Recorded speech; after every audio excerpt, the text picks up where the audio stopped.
4 minutes past 8. Welcome back to Sunrise Daily. We continue our focus on the Lagos Economic Summit. We're joined now by Mr. Shina Fagbenro-Byron, who is the Regional Coordinator of Department for International Development. Thank you for coming on this morning. Good morning. Thank you very much. Well, you're participating in this summit and focusing on power in terms of the possibilities that it can unlock if we power Lagos a lot more. Well, some of the recommendations or some of the suggestions, comments that have been made here, some may say, well said, well deserved, should have been done a long time ago. Yes. But at the end of the day, it will wind down today, and then there will be recommendations. But so far, let's get your assessment of how we've been able to, or you've been able to chart the course of the summit so far. Well, the summit has a history of passing resolutions. I mean, this is the 7th summit, and it has a history of passing resolutions.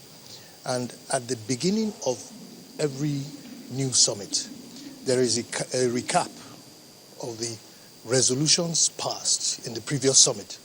So I think since the inception of the summit, I think there have been about 158 resolutions. And I think there are only about 6 or 7 outstanding since the first economic summit.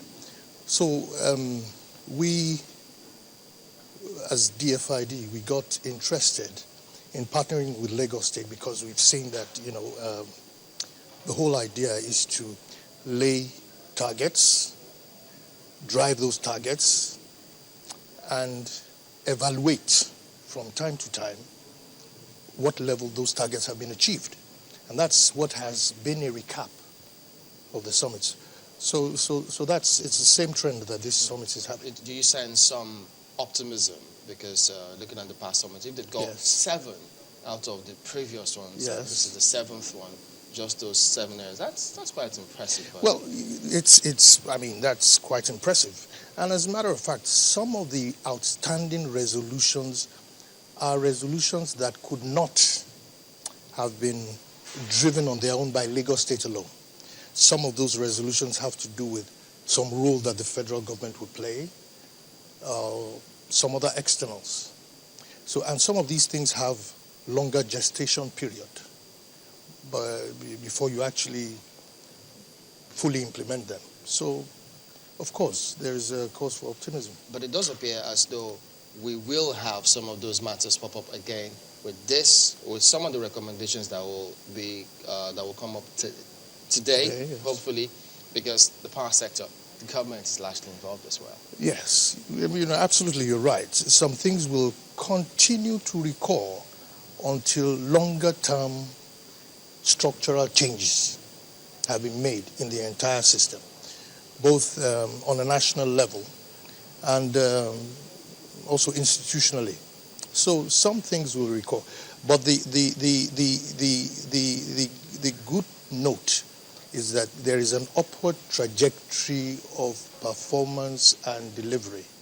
And you know that power is a thorny issue, not only for Lagos State, but for the entire nation, So, does DFID, does DFID help, governments look in some areas, rather than just go with what the government of the day wants? Is that what you do? What DFID does is a partnership with government. And it is, but it has to be led. I mean, DFID is driven by the political will and the strategic direction of the government. I mean, we are state-led. We call our programs state-led. So it is not as if we determine. We look at what the development program in any state what they have, and we piggyback on that if it is consistent with our growth agenda, development agenda, and our poverty reduction agenda. So what we do is that we have that kind of partnership. And, when you do mention that, for example, in Lagos State, with regard to power, we supported Lagos in doing what you call an energy audit. You see, because we're moving away, fast moving away from just policy making and decision making to evidence-based decision making. And before you actually want to plan for power, you have to have an audit. You have to know what are the baselines in terms of what exists, what does not exist, where are the concentrations of power. And when Lagos was interested in doing this, we felt that, look, this is the right thing to do, and we partnered with them to do that. So what specifically are you going to be partnering with them, forward? Post this conference, yes. Well, we have a long-term relationship with Lagos State, and we're happy to work with them when the opportunities arise.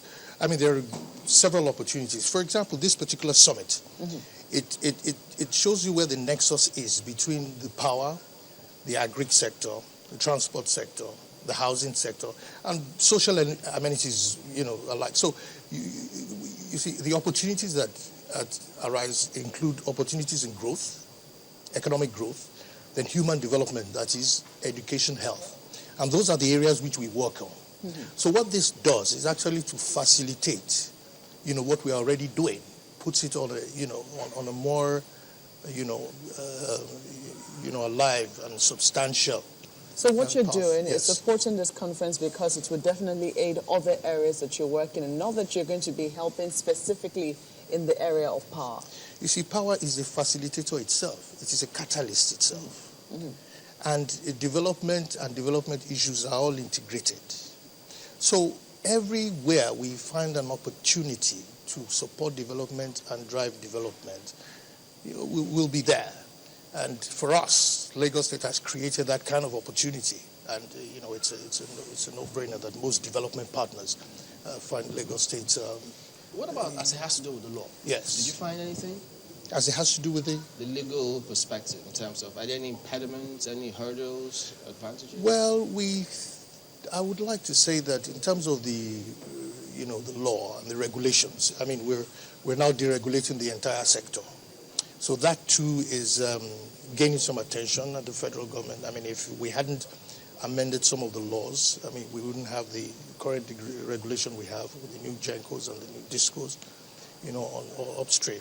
So, but I think there could still be scope for ensuring that the law is not only suits the kind of future that we anticipate, but there are certain rules and regulations that are still to be tested. Yeah. Well, before we close, yes. I think from all of the problems being highlighted all through the 48 hours we've been on this particular conference, would you say you're hopeful that it is surmountable? The issue of gas, the issue of the law, Chamberlain pointed out, and so many other plethora of issues. Do you think we can actually scale through this hurdle? Absolutely, absolutely. I think, if we did not think, if we were not hopeful, if we were not optimistic, we wouldn't be here in the first place. I think challenges are made to be overcome. I think it takes a lot of thinking through. It takes people with determination. I think it takes articulation of the issues. And, I believe that, development is it's not instant milk. It's a brick by brick affair, one brick on top of the other. And ultimately you get the building you want. Okay, thank you very much indeed. Shina Fagbenro-Byron is the regional coordinator of Department for International Development. They are partnering with Lagos, as he says, on this economic summit. And with respect to this year's focus about power. Okay, we're back after this. Join us again.